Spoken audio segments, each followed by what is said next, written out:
Good morning. Welcome to the morning coffee. I'm glad you got to join me today. Thank you.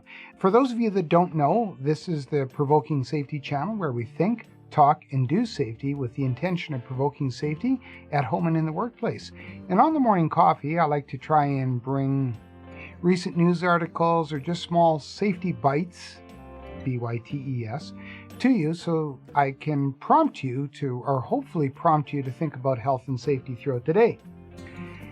So today is August 26th. Hey, guess what? I know I have a lot of special days to share, but this one, not so much. It's my birthday. Well, let's put it this way.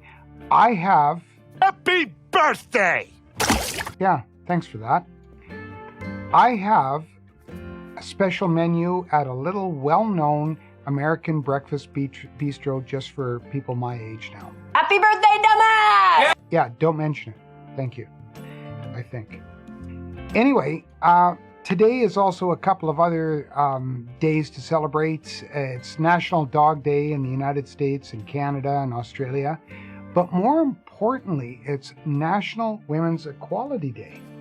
So I thought I would look at an iconic figure in industry and history, and that's Rosie the Riveter. I was just out of curiosity when I was doing some research, this popped up and I had a look. And a couple of things that are maybe a lot of people don't know, but between 1940 and 45, and I've got it highlighted here in the article, women in the workforce grew by 10. And then by 1945, 1 out of every 4 married women worked outside the home, which was unusual at the time. It was an unprecedented move up until that time. I'll leave links below and in the comments. Rosie the Riveter was based on a real-life munitions worker, but a culmination or a combination of a bunch of things, Norman Rockwell painting and another article, etc., and came to be what she was. But one of the famous things was the bandana, the red and white polka dot bandana that she was wearing. Also, Rosie the Riveter came to emerge as sort of an empowering figure for women in the workforce. Unfortunately, for the longest time, female workers earned far less than males doing the same work, and some may argue in better ways and more skilled and better. I'm not going to get into that. It was interesting when I was looking at this, just who was the inspiration for Rosie the Riveter. And there's lots of different ones, but the one that hit me the most was Naomi Parker Fraley, and I hope I pronounced that right. She's passed away, but it led me to another article. And what was neat about it is a lot of the research that I was also done is that red bandana was actually, she had actually been photographed in it for a newspaper article, and she was wearing it for safety reasons. So now you knew it was going to happen. I was going to figure out a safety angle, and I did. I didn't let you down. Her hair was tied back, and she used the polka dot bandana to keep her hair out of the way of the machinery that she worked on. Believe it or not, she passed away just a few years ago, and at the age of 96. So who says hard work won't increase longevity? Yeah, it did for her. There was a lot of discussion around who it was. Newspapers and reporters and everything tracked it down, and she had the most plausible explanation that it was her. And I'll get to that in just a sec. Here's a picture of her, and you can see her right here with the bandana around her head, and friends outside the Alameda U.S. Naval Air Station where she worked. But even more so was this newspaper article right here that was done about her.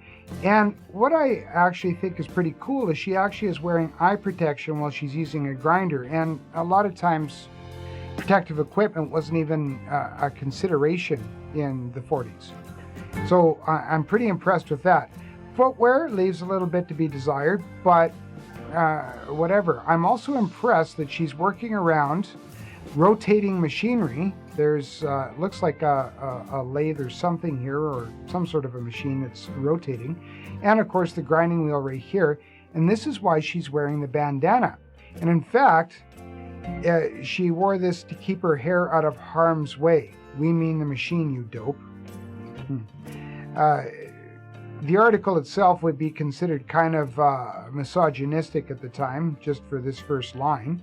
But no matter what, it gave her a foothold to show that she was the inspiration for the famous Rosie the Riveter.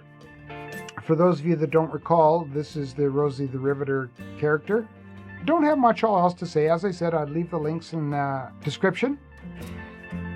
And once again, shout out to all of those women that worked tirelessly in the early years of the mid 20th century, when really and truthfully it wasn't a good environment for them, and they fought long and hard for equality. And it was because of their fight that things have advanced to the point they were. Not saying that there's not a lot of work left to go. And it's the same as it's my shout out to a lot of the women that I have as colleagues in the health and safety realm, because, you know, I find that a lot of them have, and in fact, I'm going to say that all of them that I've worked with have this huge attention to detail and the finities, or if that's a word, the very intricacies of what we do, and they're very attentive to the detail, whereas a lot of times I might not be, and I appreciate that. So once again, that's it for the morning coffee. Thank you very much for joining me, and until I see you again, or until I present the video again, please remember, think safety, talk safety, do safety in an effort to provoke safety at home and in the workplace. Do me a favor, if you haven't done so already, click the subscribe button below and ring the bell and click all, and that way you'll get notifications when I post new content. If you liked what I put up, please hit the like button. If you didn't, go ahead, clobber the unlike button, but let me know why. I appreciate your comments. Until then, thank you and bye for now.